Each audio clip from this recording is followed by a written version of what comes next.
Welcome to one and all.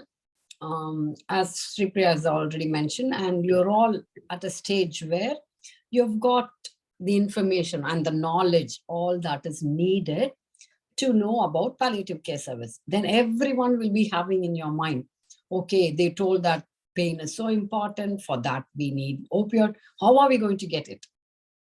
Okay, and that too is not a big task. That task has been made easy by Dr. M.R. Rajagopal, okay? And so all his hard work to make that easy for you is going to be explained in detail. So even though he has had a tough task, he's made the task easy for you all, for all of us, one and all, to make sure that which is the gold standard to relieve and ease pain, which is, we have been telling 80% of the issue is to manage the pain.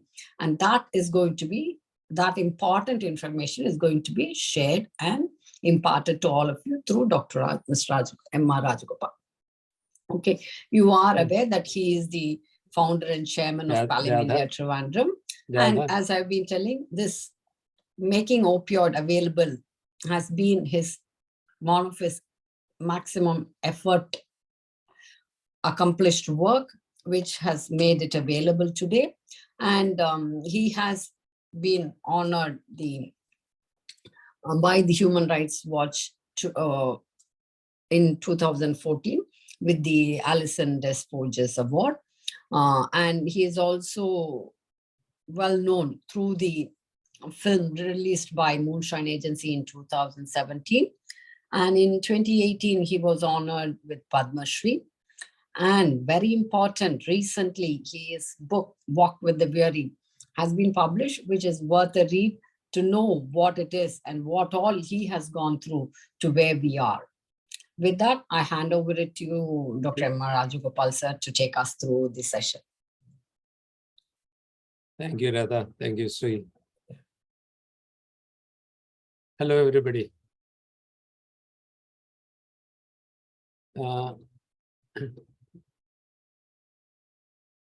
Sri, why is it that I am not able to see the participants? Sir, are you not at all able to see? Well, I can see 2 or 3. Okay. 3, as a matter of fact. So that is because you have enabled so don't show the video. No, okay. Now they are appearing. Hi. Hello. As and when they open their videos, they will be visible. No, Rama Devi had switched on her video only now. She was wondering whether I should, because she forgot to put on makeup. And just now she really said, okay, it is our old Rajagopal, so it's okay. So whoever has not given me a smile yet, please give me on. Harini? Dr. Harini Mullapudi?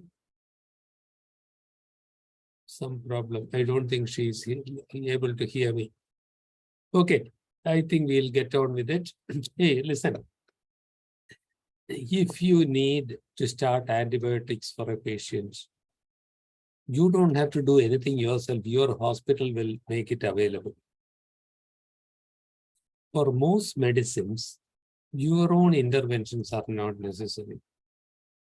But friends, in the case of oral opioids particularly, unless you take the initiative, it will not be available. Is it your job? Dr. Sushil, is it your job to make some medicine available in the pharmacy? Normally not. Normally not. But Dr. Sushil, whatever palliative care you have learned, most of it will be useless if we do not take the initiative. It is not like other medicine. You must remember that it is fairly recent. The simplification of the law happened only 9 years back. In the history of something like this in our country where things move slowly, 9 years is like yesterday. It takes decades to be translated to action. So if your patient is rolling in pain, what is the use of knowing psychosocial spiritual support? Their mind space is full with the pain, nothing else. And unfortunately, for the at least 2/3 of cancer pains, and for maybe closer to 3/4, and for many other pains, they cannot be controlled without opioids. We, therefore, have an additional role. If you are to make use of what you have learned, you have to make work with the pharmacist and with the hospital administration to make these medicines available. That's our duty to the patient. Not duty defined by the hospital appointment letter, but our humane existence. We are not only doctors, we are also human beings. And therefore, if we do not accept that responsibility, for one thing, the patient will not get benefits. Secondly, all that you took trouble to study is also of no value. So I am recommending that we accept this role, something that Rudolph Virchow centuries back said, physicians are natural attorneys of the poor. And therefore, I am starting my presentation, but I am making this plea that let us accept our responsibility also to make sure that opioids are available for patients' use. But when we do that, you are accepting two responsibilities. Not only the item 2, which I have been talking about, to ensure access to opioids for people in pain, but also item 1, that is to prevent inappropriate and non-medical use of opioids. That also comes with it. I want my colleagues to be able to prescribe morphine. I want my patients to be able to access morphine. But I also don't want my grandchildren to be tempted by the potential of addictive medicines. So we'll accept this dual responsibility. So what we are essentially going to talk about is safe access to opioids. Not just access to opioids, safe access to opioids. Everybody with me so far? Any comment or question from anyone? Sripriya, you will be monitoring, or Radha, you will be monitoring the chat box and stopping me in between if I need to respond to something. Yes, Thank we you. will. This is a man who taught me a lot. This was his position that he was in. Many of my colleagues have seen this image 17 times already. C.A. Lung, Bonnie Metz. Ramadevi is smiling because she has seen it not 17 but 27 times. Bonnie Metz, C.A. Lung, Bonnie Metz, lying like this. And what his family said, I said, this is not our dad. He has changed. We had a loving dad. Now he's always snapping at us, always finding fault with us, always shouting at us. Friends, Amulya, you yourself will change. Bhanu, Praveen, you yourself will change. Ashwati, Sri Lakshmi, you will also change. If pain becomes all-encompassing, our personality changes. We have no time to receive love or give love. We are just pain. In this group, there must be several people, at least 2 or 3 I'm making a guess, who have migraine. Some with low back pain or neck pain. And all of them will understand, while you are in the grip of that pain, how your personality changes. You snap at your children, you snap at your spouse, you snap at your colleagues.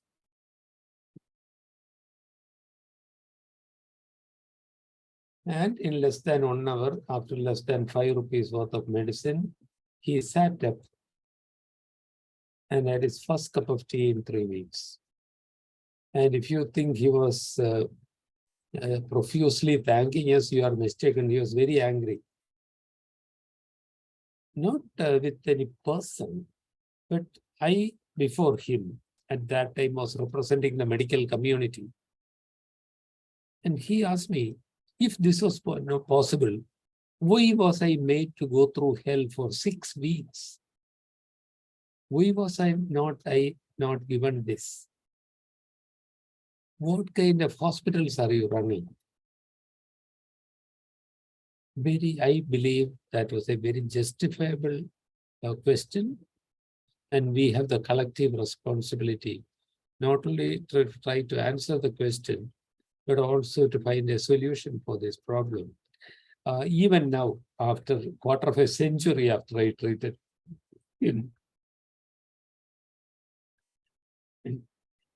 less than 4% of the needy in India has access to palliative care. Access to pain relief.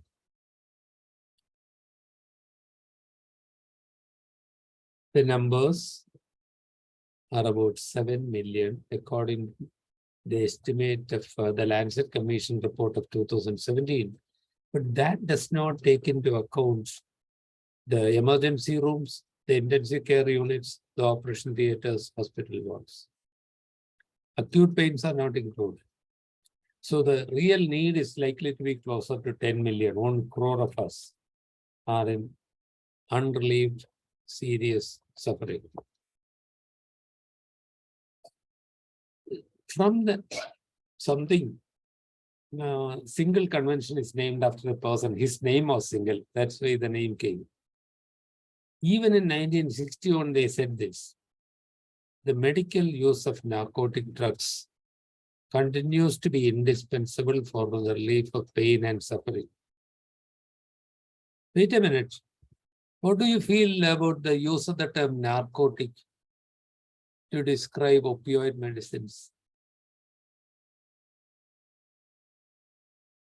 Sorry.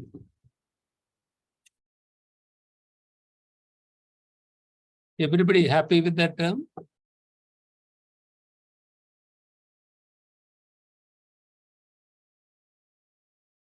Anybody wants to unmute and answer my question? Any comments about the use of narcotics? What is narcosis?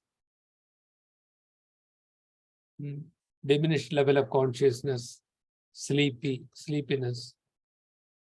The main purpose of opioids is not that. It is analgesia. It does cause sedation as a side effect, especially when you give it more than what is necessary for pain relief. So the term is really not a scientific term, but international conventions globally, the legal systems use the term narcotic, so we cannot do away with it. And even there, they said medical use of narcotic drugs continues to be indispensable for the relief of pain and suffering. And after how many? 62 years, it continues to be like that. We all expected that new medicines will be invented which does not have addictive potential, but it did not happen. So single convention also said adequate provision must be made to ensure the availability of narcotic drugs for scientific purposes, for such purposes. And it continues to be valid. Unfortunately, though they have said that, the balance today is shifted against availability for medical use. You don't read about pain and suffering in the papers. You read about the addiction. In USA, papers are full with the stories of more than 40,000 people dying of opioid overdose every year. That's visible. Pain is not visible. That man who is crouched in pain is confined to the back room. He's not visible. Hey, friends, everybody, we have to change this. This abnormal tilt in the balance is something that we have to change. We have to think about how we can do that. Right now, do you see this map of the world? This map of the world. What's wrong with it? USA, Canada, and Australia have morbid obesity. Whereas, including India, most Asian countries and South America are emaciated. This is according to the availability of opioids compared to the needs. This, what you see in the middle, which countries would that be? Western European countries. UK, France, Germany, Netherlands, Finland, all those countries are the ones with the balance in place. For more than half a century, they use opioids. People who need the opioids get it, but they do not have significant abuse. No, zero abuse is not possible. But significant diversion of medical opioids does not happen there. This is what we should aim for. But if you are saying, okay, they are all high income countries, we are poor, I'll say lower income country like Uganda is doing much better than us. We are a low middle class, a low middle income country. They are a low income country. And in Kerala, to some extent, it has been achieved. Maybe a little better than Uganda. So it is not a matter of money. You don't need money to provide pain relief, basic pain relief for the majority. And it's inexpensive, and maybe that's the part of the problem. It's too inexpensive. Hey, how many of you in the hospitals have access to opioids? Can you put in the chat box yes or no? Okay, not opioids, oral morphine. In the institution that you work in, do you have oral morphine? Yes or no? Yada, please help to take the count.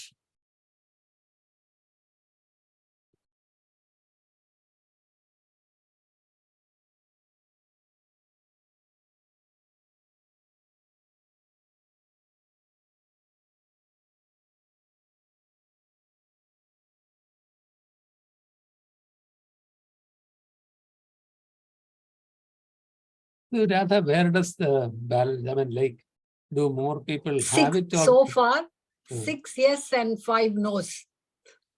50-50. 7 yes. So all the others are nota, 37. 30 notas. See, that's what. This much response, only one more no. So one more, like 7 yes and 6 no's. I think we should have given one more option. Don't know. Don't know. Yeah. Yes, true. Now, so 8 yes and 6 no's. Now, let me ask one more question. Among the people who said no, you do not have oral morphine, but do you have transdermal fentanyl? Only the people who said no need answer. Anybody who does not have oral morphine but has transdermal fentanyl in the hospital?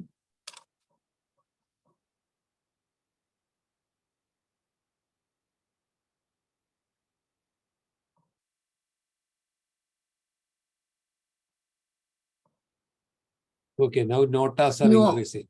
Okay. No, they are still putting the response as no only. Okay, I think they don't have fentanyl also. Okay. So, friends, hey, everybody who put in no, we are going to change that. Our efforts will be starting now, and or at least by the time. When does this course finish? Next month? Whenever that is. 2 more sessions to go. Yeah, okay. So only 2 more weeks. And then our effort must start. Dear friends, let us do this. I'll explain what we have to do as we go by. So we want the balanced access we don't want to go here to USA or Canada, that kind of thing. Sorry to interrupt. Only No. one person has No. mentioned that they have fentanyl. Okay, Just now. No oral morphine, but has fentanyl. But yes, fentanyl. Yeah. But who is it? That is Dr. Meera. Meera, Meera, if you have transdermal fentanyl but don't have oral morphine, you should know that they are covered by the same law, same rules. The process is the same, no difference. But fentanyl, transdermal fentanyl is 150 times more expensive than morphine, oral morphine. Same rules. We are providing something so beastly expensive to the person, but do not have oral morphine, which will benefit a much larger number of people. So that's something we must change. Okay. Fortunately, most of the complications have been overcome by the Narcotic Drugs and Psychotropic Substances Act of India, which was passed in 1985, mostly because of the pressure from USA at that time, where President Nixon declared the war on drugs and all these efforts happened. But in 2014, after 19 years of efforts, we were able to get the law changed by Indian Parliament. In some of your states, this has been implemented. In some of your states, some of the states, an illegal system is continuing. What was relevant pre-2014, that is still continuing. So we'll talk about that. What was the situation in 2014 and what was the situation after the amendment? What was the situation in 1980 till 2014 and after amendment in 2014? In the old rule before that, every institution had to go through procuring all these licenses, and for which you need one to just possess it, one to import it, not from another country, from another state, and another to export it, that is the manufacturer, and from state to state, from place to place in the same state, you need another. To issue them, you don't have to go, it was not enough to go to one government agency. We needed to go to excise, sometimes the Director General of Health Services, and then the drug controller, and back and forth. And what I found in those days, I said, with great difficulty, we'll get this license. Then for every consignment, I had to get this.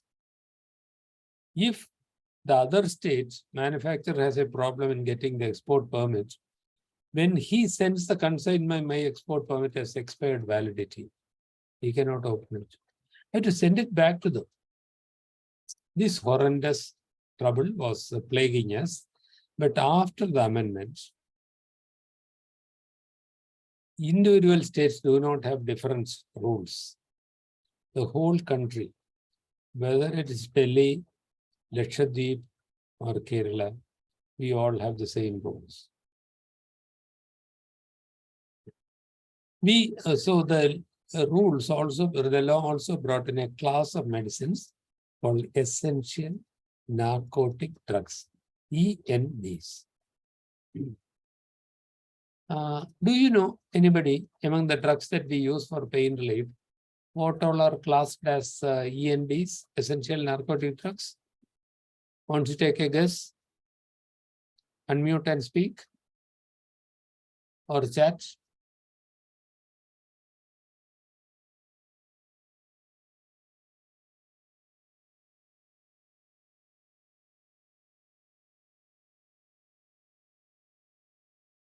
Usha, morphine and fentanyl, okay, IV. They are two of the essential narcotic drugs. And the third one that we should be concerned with is methadone. We'll talk about methadone as we go by. The advantage is, earlier we had to go through multiple agencies, including excise. Now we go through only one, the state drugs control. Nobody else. We don't have to go to different offices. I never go to, or none of us ever go to the office. We send everything by registered post. And the response comes.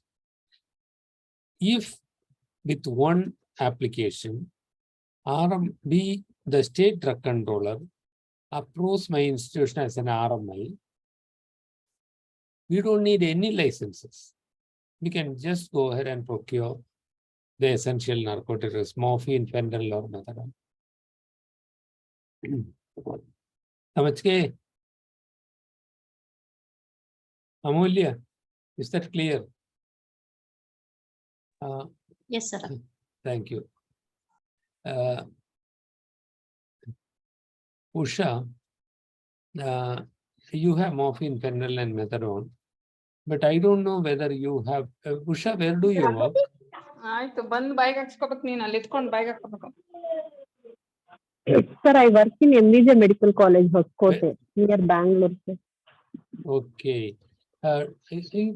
Do you by any chance know whether you go through the new rules by an recognized medical institution? Maybe we can find out later. Okay. So what if you have been approved, you do not need any of these licenses. You need not do painstaking forms and applications, but you have to keep the documentation. We'll talk about that. Okay. Do you know the difference between an act and a rule? Act is something that is passed by a legislative body, like the Indian Parliament or a state assembly. Rules are executive orders. Rules explain how the law is to be executed. So, following the 2014 amendment by the Parliament, the relevant rules were brought out by the government in 2015. According to that, among the drugs that we use, 3, morphine, methadone, and fentanyl, are called essential narcotic drugs, ENDs. If, according to the rules, to stop them, any institution should be an RMI. But as sometimes happens in our country, some institutions are still going by the 2013 procedure, going through the excise, etc., which is today illegal, but that is happening. These things happen in our country. So, all that is necessary is your own doctor with MBBS or BDS must be named as in charge of the RMI for stocking and dispensing opioids. This doctor should have had training in pain management. The rules do not say what training or what duration is enough. That's not mentioned. In Kerala, during 2020, following the COVID calamity, we were able to persuade the Kerala drugs controller to issue an order saying online training is enough. So any one of you from Kerala, just by submitting an application, can get the RMI status issued by the drugs controller. For other states, it is up to the drugs controller to decide what is adequate training. Almost everywhere, online training is accepted. Any question about this?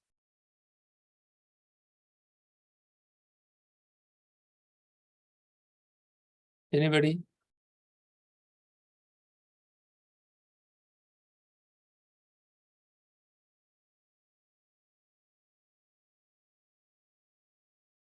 No question?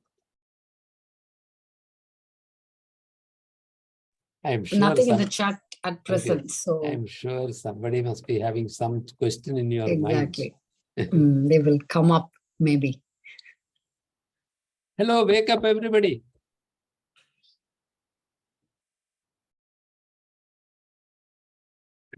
So those who do not have, what you do is, you must ask your pharmacist if you don't know. How do we procure the morphine? If they say we have an RMI status, they know. If they say we submit an application to excise, you are going by the illegal process of 2013 still. And that's complicated, causes delays, and causes interruptions in supply. So let us work together for getting RMI status and getting the required medicines for everybody. Now, Sri Priya will be sending you all this presentation. And in this slide, I have given 2 links.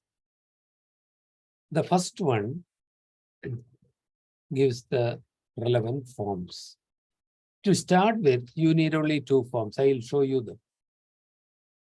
But I will strongly recommend you to use this document.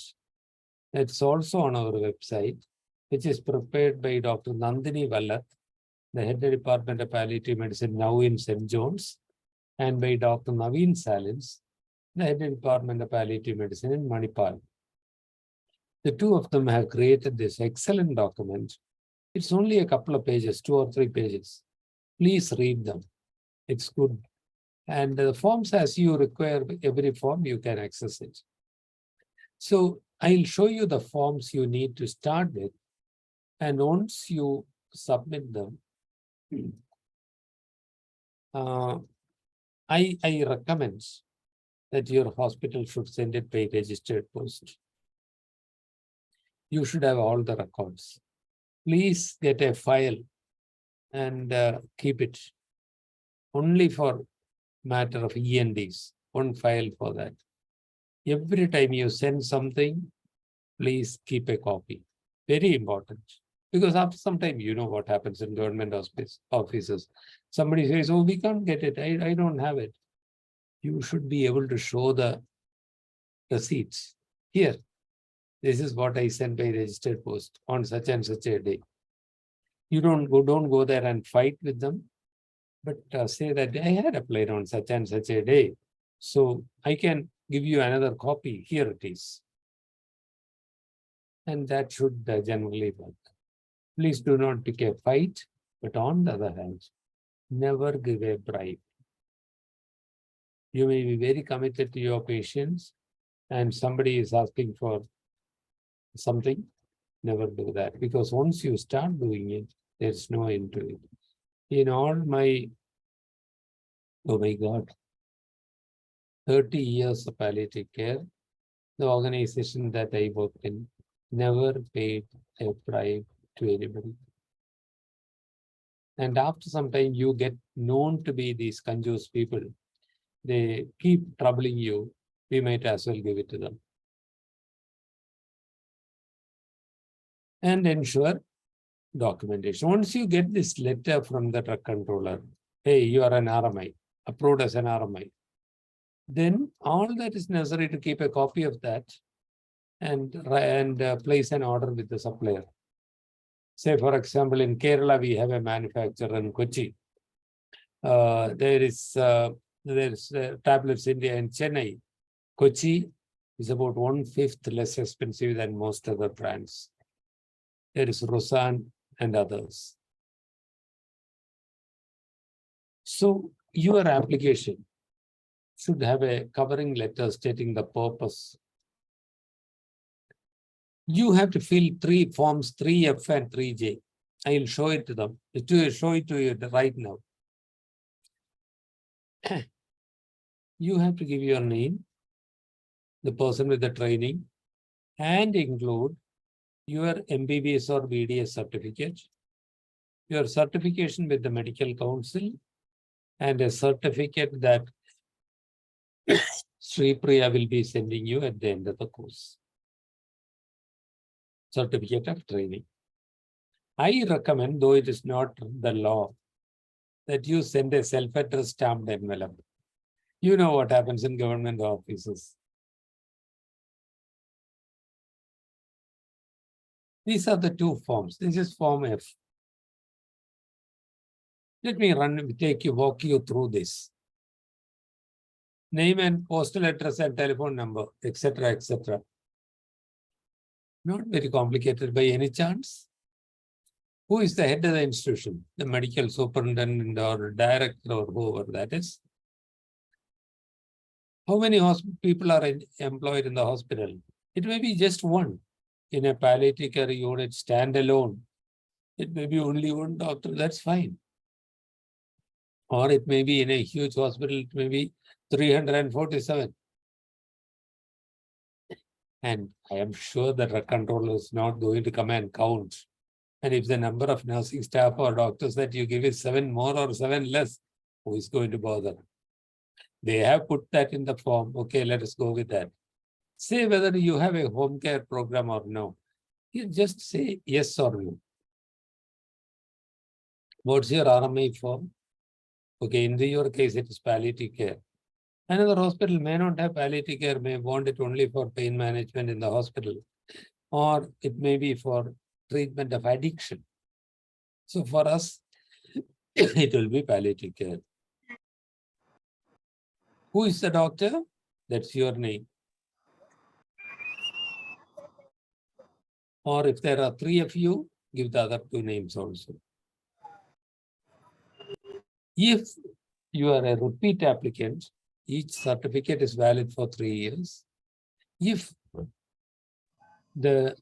you were issued it 3 years back and now are renewing the application, then you fill this column. 7. If not, it is not applicable. NA. Was the certificate ever withdrawn earlier? So for some problem? If yes, give that. If not, give not applicable. So for all, most of us, it will be only the first 6 columns to be filled. Nobody can complain that it is complicated, is it? You also submit this form, 3J.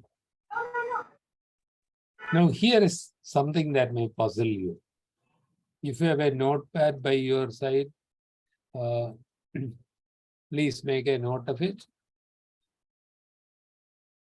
Estimate, rough guesstimate will be enough. If you are a new institution, you are applying for the first time, just put in 500 grams or half a kg.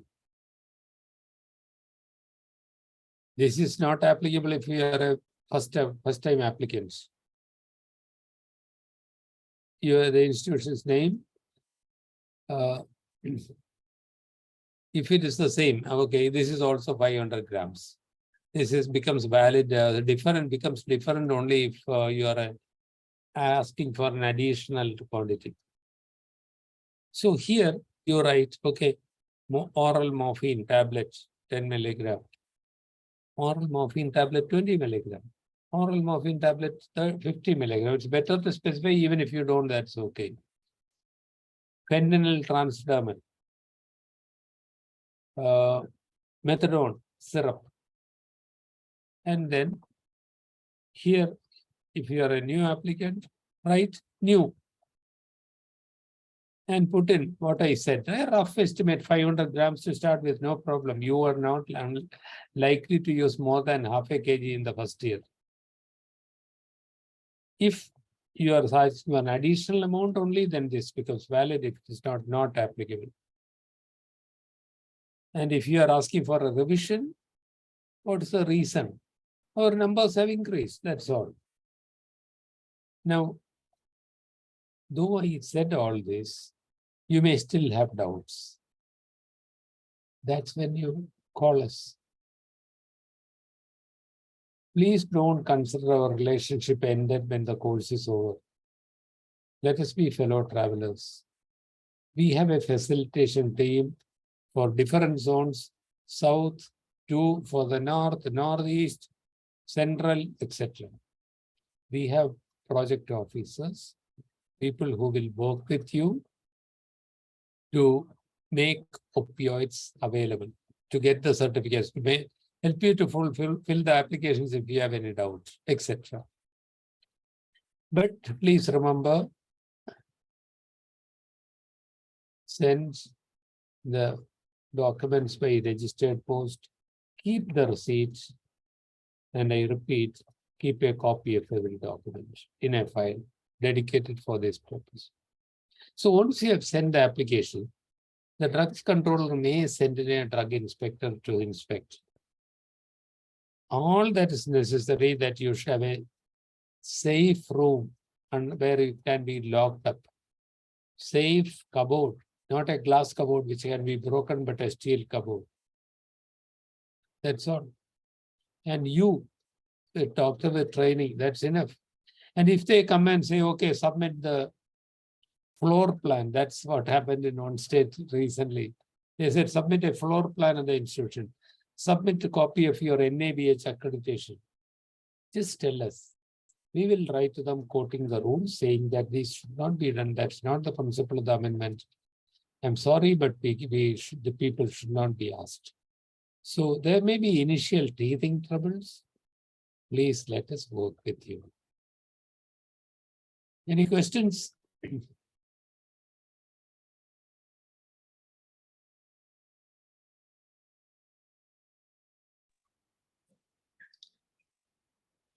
Just couple of people have asked, once we finish the course, will we be a RMI? And how much narcotics? I think that question has been answered by you explaining that. Those are the two things in the chat box. So I repeat, thank you for the questions. You will still have to submit the forms and put in an application with all these documents, which not just these three documents, and your certificates, 3, and then send it by registered post. Within 2 months, the drugs controller is obliged to give a response. If they have not either approved or rejected, if they reject us, come to us. If they approve it, it is done.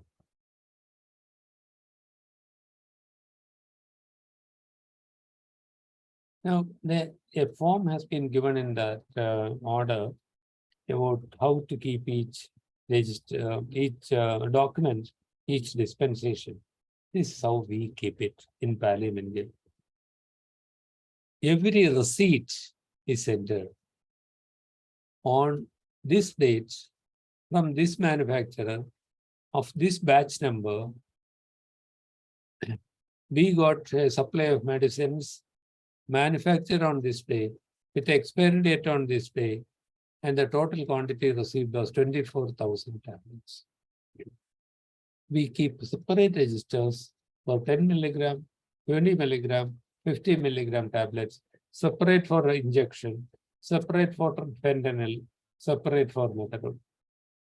There's no law saying that it should be separate, but that makes life easier for us. Then, as we dispense it, this is only the serial number. We write the dates. What is the opening stock? How much are you giving each patient? The name of the patient, register number of the patient. We keep a copy of the file, patient's file. Quantity issued and how much is left over after issue. Don't be troubled too much by these two numbers. It can be all just the same. Our pharmacist finds it easy to finish the old stock and then embark on the next stock. That's why she writes it as two different things with a plus. And in the last column, I countersign periodically. I don't check it every day, but I go through it and sign it. Or in our institution, because we have a few doctors, 2 more doctors are named as authorized, and we all can check and sign it.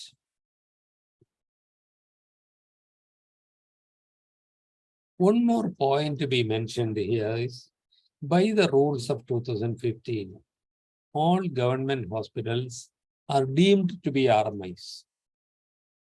By the rules, they do not need prior approval, but they also must ensure all documentation, must submit the consumption data in the form that I mentioned. This has to be done. But there's a problem. Because it is not large, wide practice yet, when you place an order, even if you are a government agency, the drug controller, the manufacturer may ask, sorry, sir, please give us an authorization from the drugs controller. That's not legally required, but they want to play safe. So even though you are deemed to be an RMI in any government hospital, whether it's a medical college or a primary health center, you may better send the forms in advance so that you are okay. The manufacturer will send the medicine to you. Now, in our tiny state of Kerala, did you know that Kerala has only about 1% of India's landmass? About 1% of landmass and 3% of population. We are always falling over each other. Too crowded state. And here, around 600 RMIs are there. Low-cost morphine is available because a manufacturer in Kerala makes low-cost morphine. Access to oral morphine is 16 times more than the national average. But if any of my colleagues from Kerala feel swelling with pride, let me bring you down to earth. This is still about 1 in 1/50th of what is considered optimal. Remember, I'm not invoking USA or Canada. UK, where the balance is achieved, uses 150 times more than Kerala. That means I'm not very good at maths. That means something like 2000 times less at the national level. Hey, friends, lot of work for us to do. Now, I'm sure Sri Priya, during the session on pain management, they have all been told about methadone, right? Haven't you? Sir, actually, our methadone session was postponed. So that will be the last session around coming 6. Okay, methadone is going to be discussed. I will request all of you, Amulya, Haricharan, everybody, to make sure that your institution procures and uses methadone. Methadone is not expensive, only as expensive as morphine. I'll explain why I say this. When you discuss methadone, you will hear more about it. Let me ask you a question. Haricharan, can I ask you a question? Are you there? I don't see your face.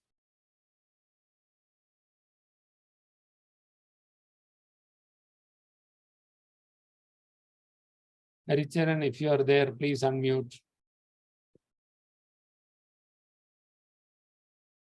Sushil? Yes, sir. Sushil, let me ask you. If you have morphine, can all cancer pains be treated effectively?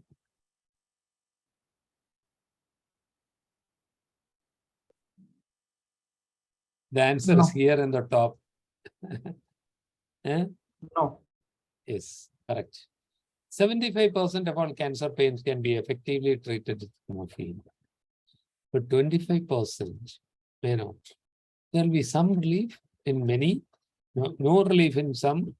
And if you increase the dose from 10 to 15 milligrams 4 hourly, in some patients, this 25%, they will have neurotoxicity.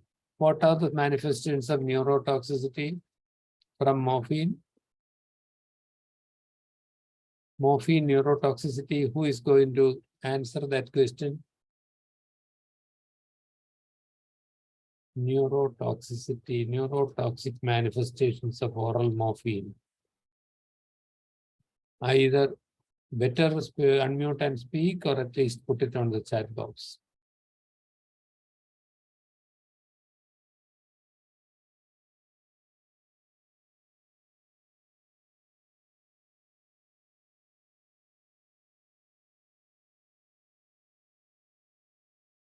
Hello. In the chat box. I will just read them. Madhu, I can see it. I accessed it. Yes.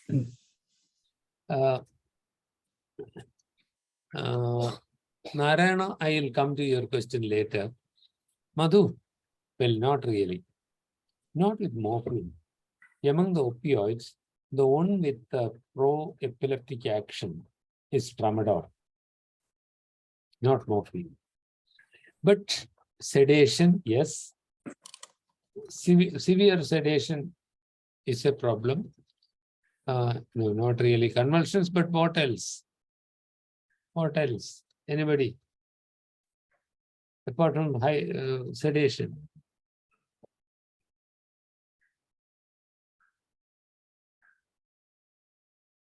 ഒരു ക്ലാസ്സിലാണ് class കഴിഞ്ഞ് വിളിക്കാം.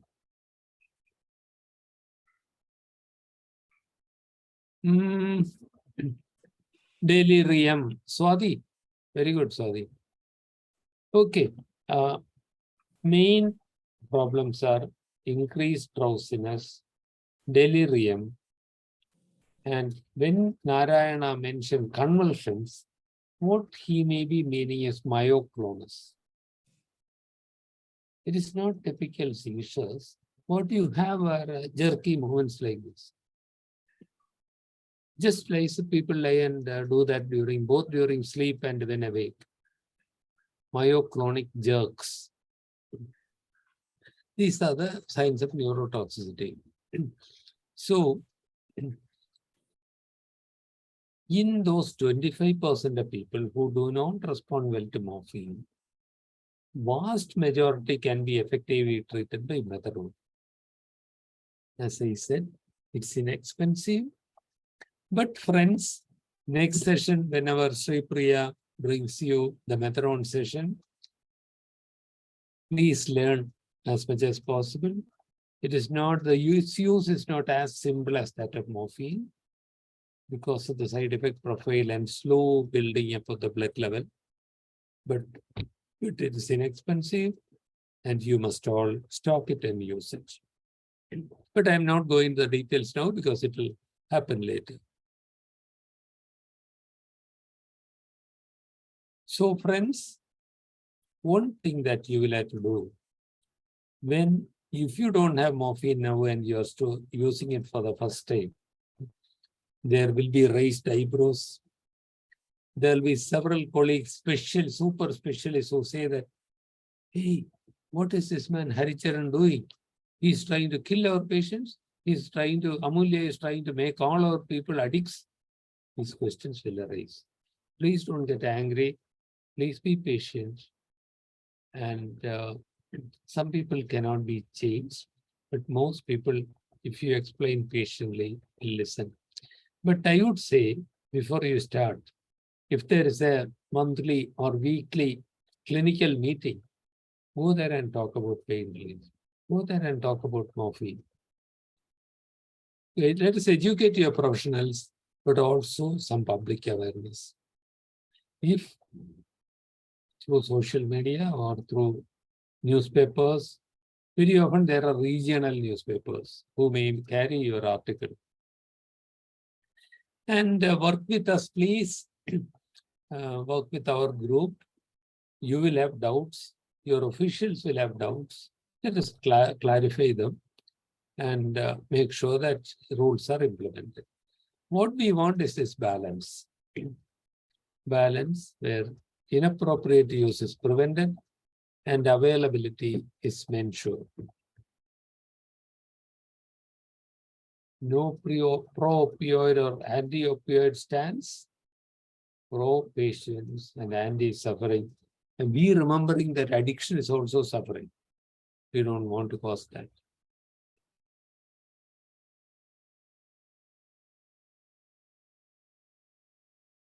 I said in the beginning that only less than 4% of Indians have access to pain relief. The situation is not very bright, it is dark. But what every one of you will do, therefore, becomes even more relevant. Vinay, Harini, Swati, Mercy, Govind, Guninder, everybody, please remember, you have the opportunity to light a candle in the darkness. And that will make a lot of difference. There will be objections in the beginning, but you will be seen as a hero of a lot of people. I'm happy to come back to any other slides for explanations, but we have half an hour now for discussions. All the doubts should let us clear today and move forward.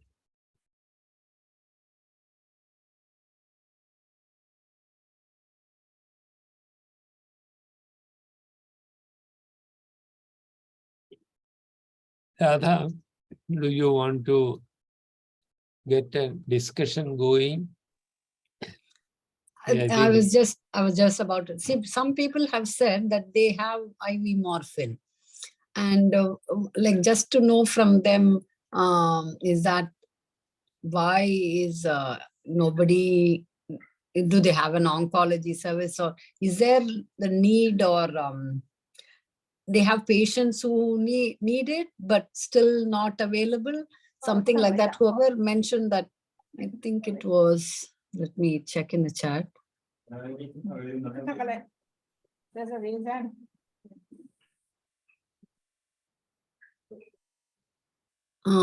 Dr. Usha, I think they mentioned that morphine, everything is available in their hospital.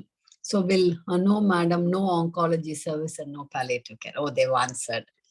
Okay, so then in that case, maybe she will have to put the Usha. effort. So we use these medications for sedation purpose. Usha, can I ask a doubt? Give me an example. In what situation do you use morphine?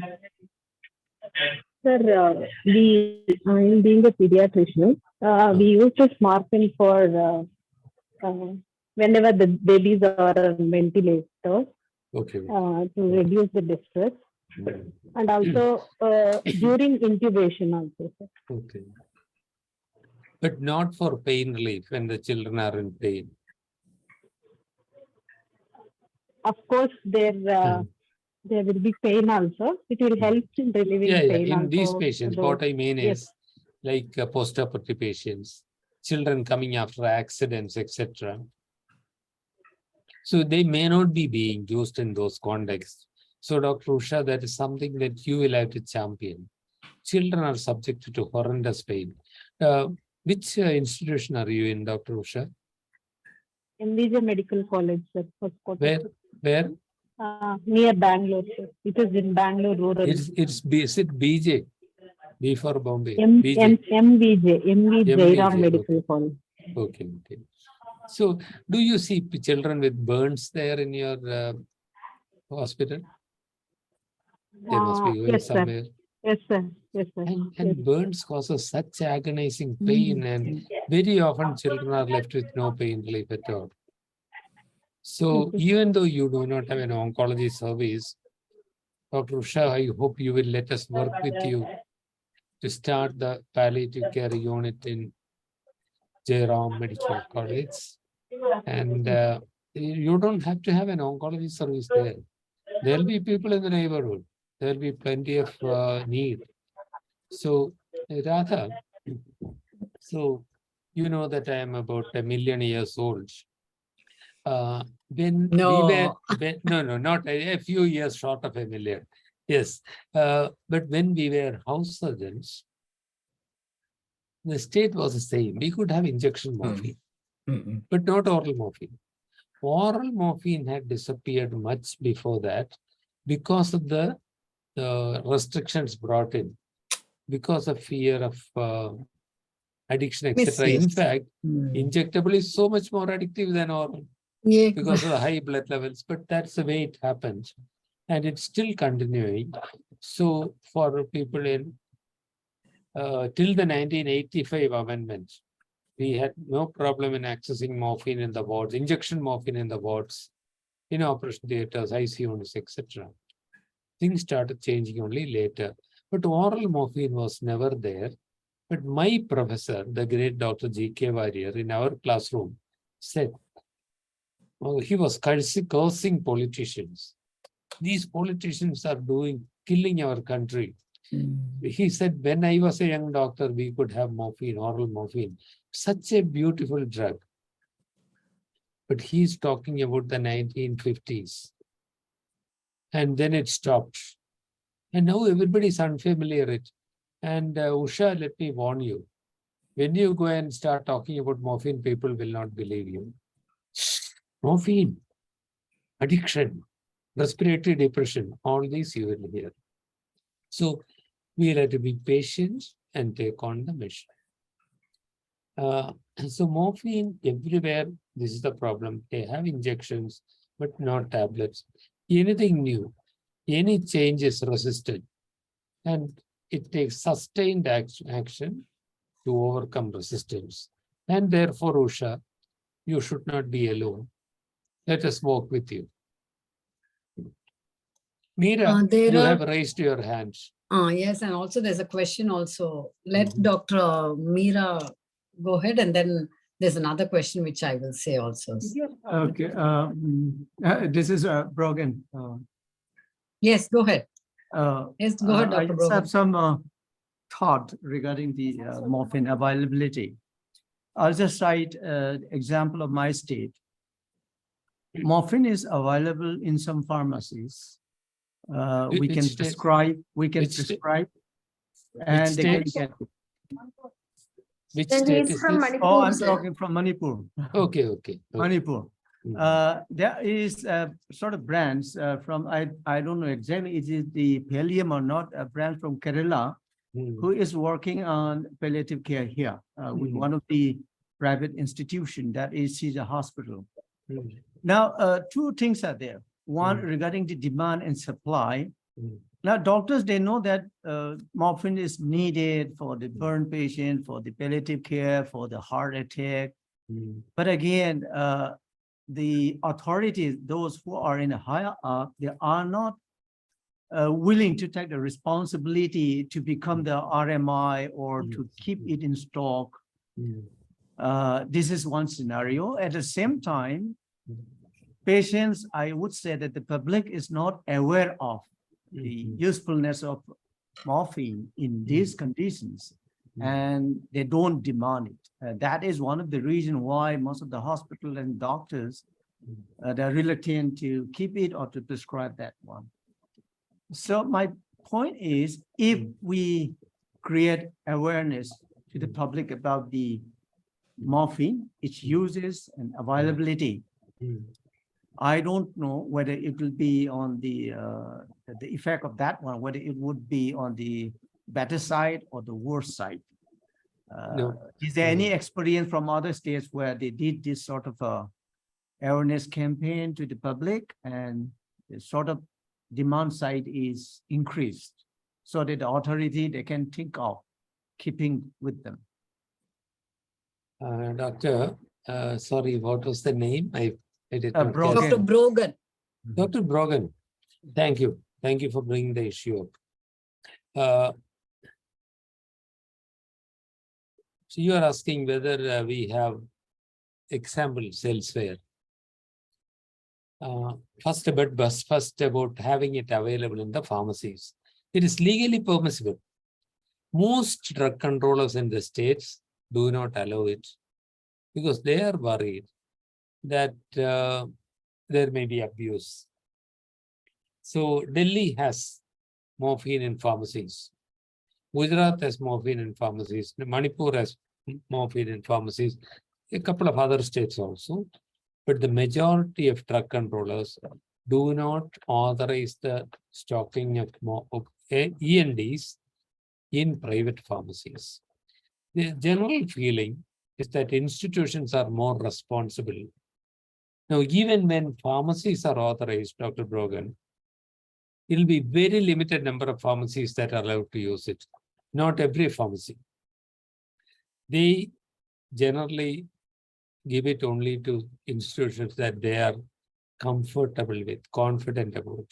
That's the first point.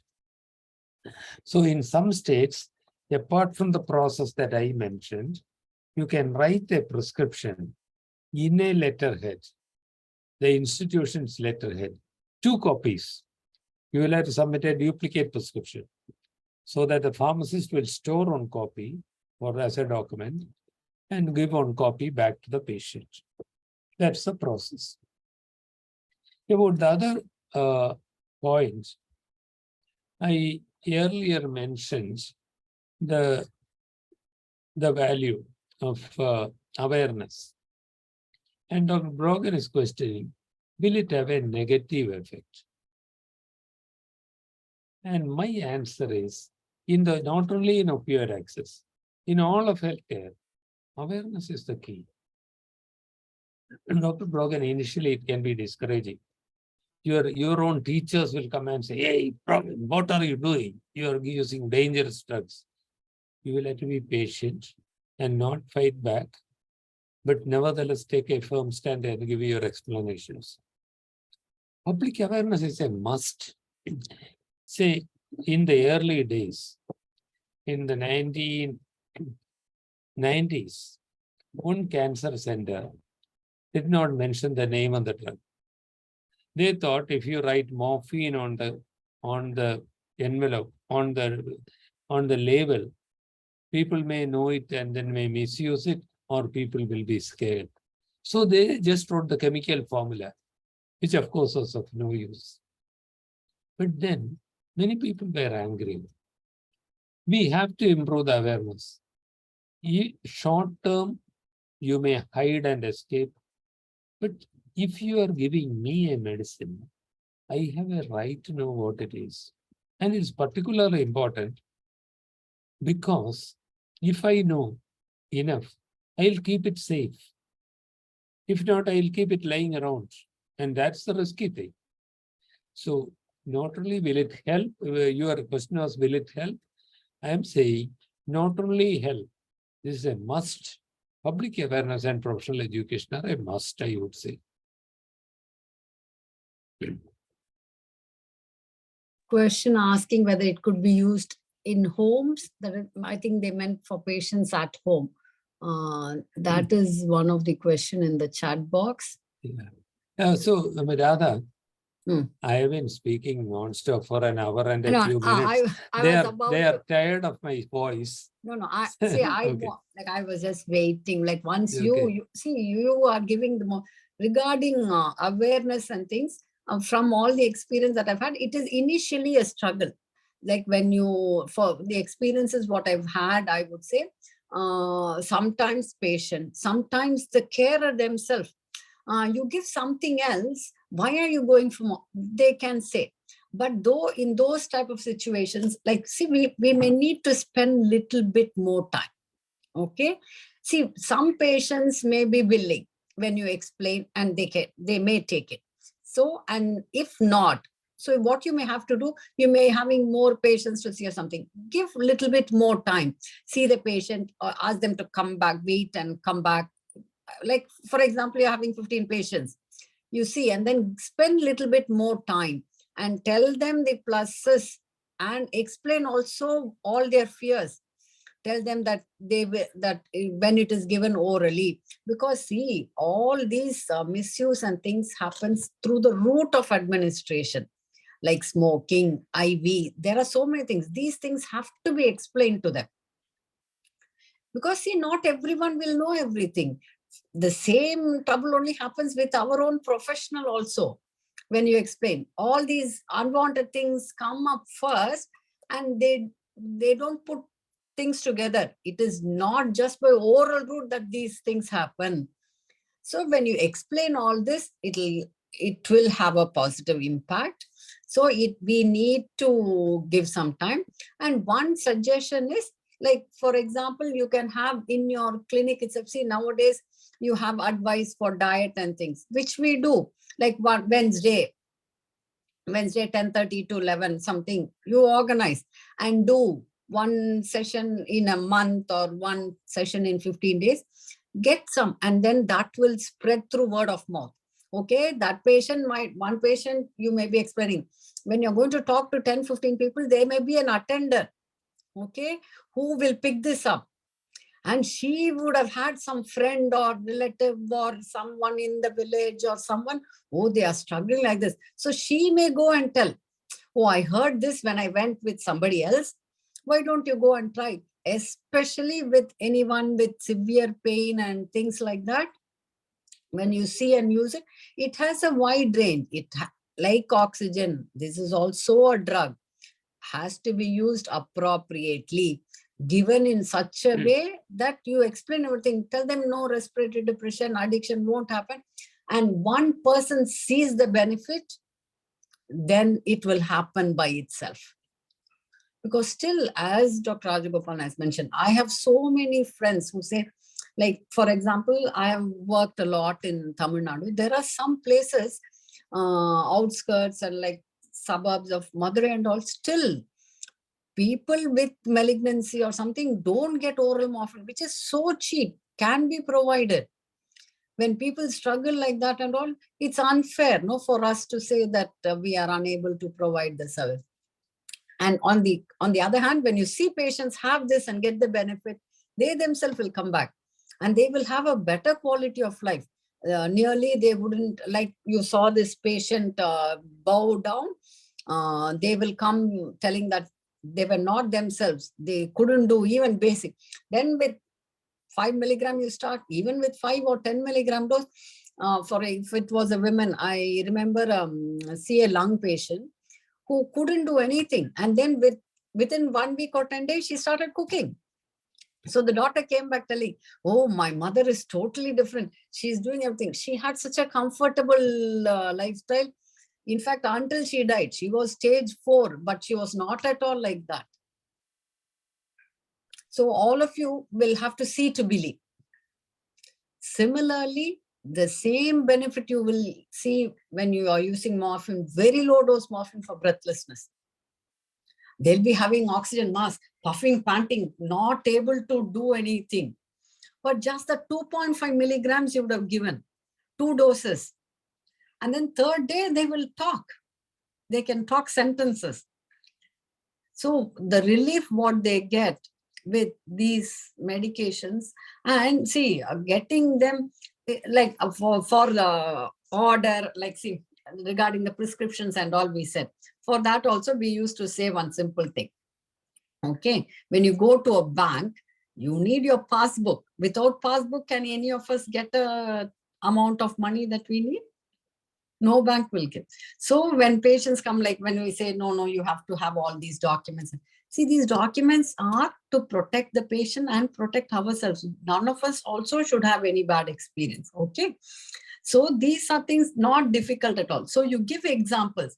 So because sometimes they'll come, or they have not got any document how to give. So I used to tell them, see, don't get upset. We are here only to help you. At the same time, we have to do something which is good for you and good for us. When you have all the documents, don't get scared. You have to write like this, like anything. And then we always cross-check. See, many of you who are using morphine and things, IV, for that also you will be checking with 2 people. Is that right? Because these drugs always have to be kept. The documentation has to be right. The same thing you follow for this also. So it is not difficult, and this 2 lock, 3 lock and all unnecessary. You have to put it in a locked, safe place. That's all. So all this can be done, and Pallium is there to help you. That we always say. Even you will have another, like next session will be on organizing. In that we will give link to all our regional coordinators, and regional coordinators are happy to get in touch, talk you through, take you through all these, how to obtain it, dispense, then how to procure, how much to apply, what form to fill, everything they will help you. And we are always there. Anything, any doubt you have, get in touch with us and we will help you. And then many organizations, many people who go through these training and all have started up palliative care services. For them also, what we need, we do help them. So all that can be done. So what we want all of you is to get the information, knowledge, then the interest and eagerness to work and render the service. Then comes Pallium to help you, to take you through this and have a nice experience of doing it. So that's what. So everything can be, you go through little by little. Thank you. Like tiny steps, and then we will all get there too. Because see, this 4% and all, international figures are also in some figures showing like this only. Many parts of the world, morphine is available. Then it is not being able to be given to the person who needs it. So there are obstacles in different areas and levels. And everywhere we have to deal with the obstacle at that point of time. And only then there's benefit. So regarding that home question, what was asked, it can be used. That is what it is being used. Like, for example, in Pallium, we do take morphine and go when we go for home visit, explain to them and give. Okay, like that, it is safe to be given, and we will give them the contact number.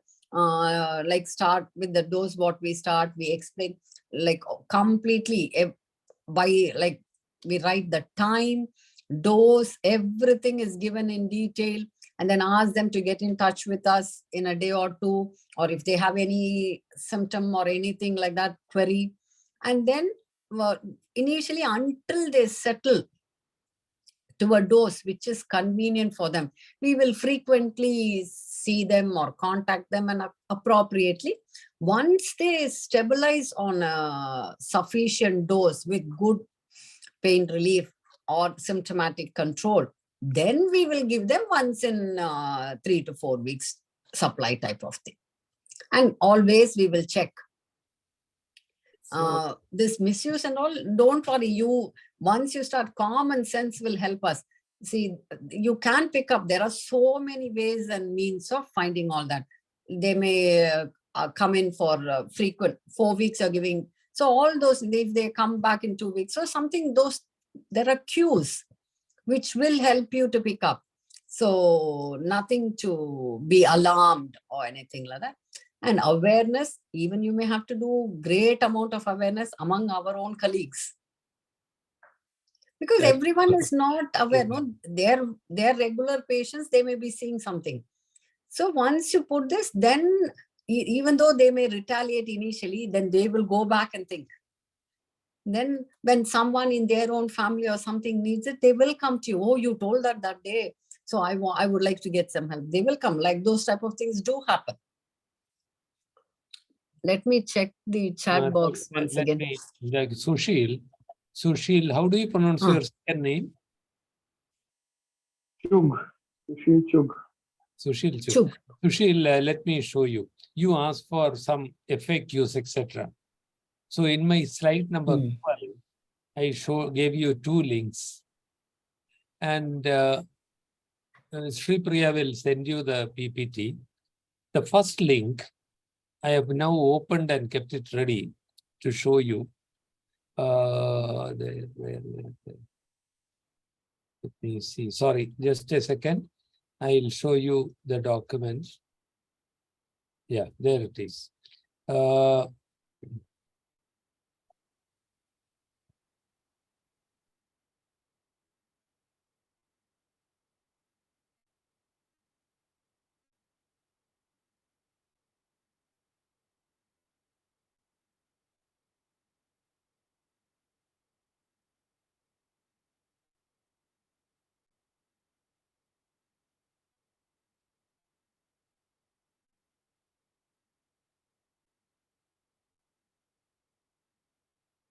For some reason, I am unable to show what I have on the Google site. I don't know what I am doing wrong. I can see it on my screen. Sir, you're mentioning about the 12th slide, right, sir? Can you open it, Sripriya, and show it? Sure, sir. I'm doing it. And the So, first link. On the 12th slide, the first link. 1 second. Sir. We didn't have I have sense to tell Sripriya in the first place. Instead of looking around and making a mess of it, I should have asked her. Share it, Sripriya, please. The one that starts with the picture of a poppy plant.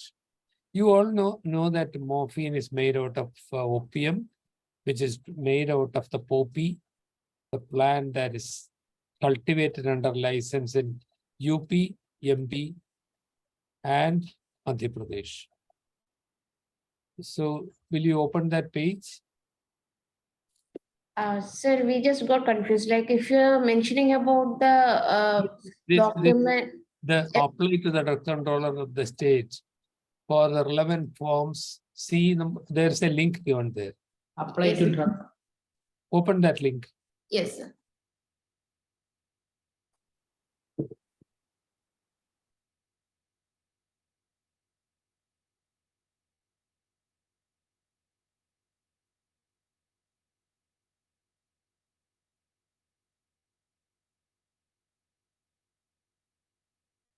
So, Sushil, that link, first link in slide number 12.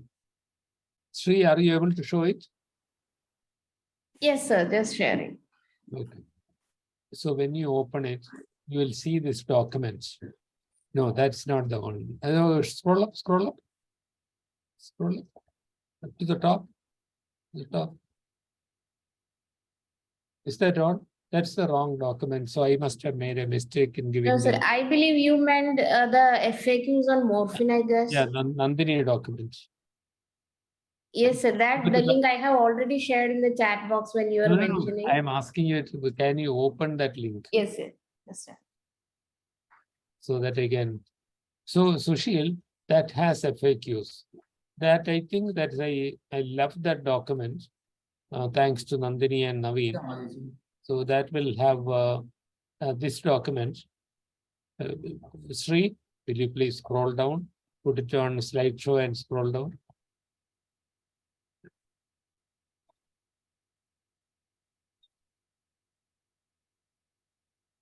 Larger. Okay.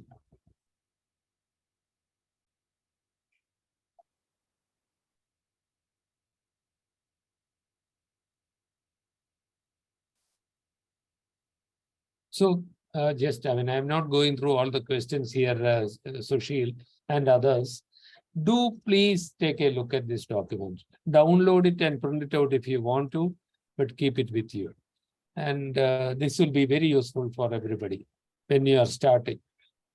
And if I may add something about giving morphine using morphine at home, let me make 2 more points. First, I don't think we should give out morphine ampoules. There is nothing in the rules that talks about it. But as we know, injectable is more likely to be diverted. If necessary at the home, we give diluted medicine in the syringes, that's all. But tablets, even if your institution is not a hospital, you only run a home visit service. There are many like that. Only a home visit program. You can still be an RMI. And there is no upper limit to the quantity that you can give to the patient, but we also want to play safe. Our routine practice is to give it out to patients for 2 weeks. But if the patient is coming from far away, we may give it for 3 weeks or 1 month. More than that, we don't give. Only during the COVID lockdown period, we gave it away for 6 weeks. There is nothing in the law that says you can give it only for so many days. But we want to play safe.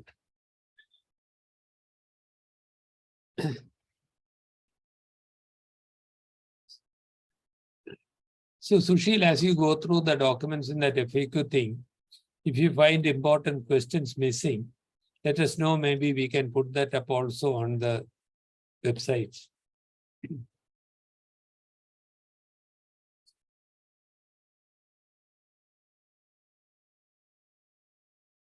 Okay, how are we? Oh, we have 2 minutes for the last question, the last few smiles.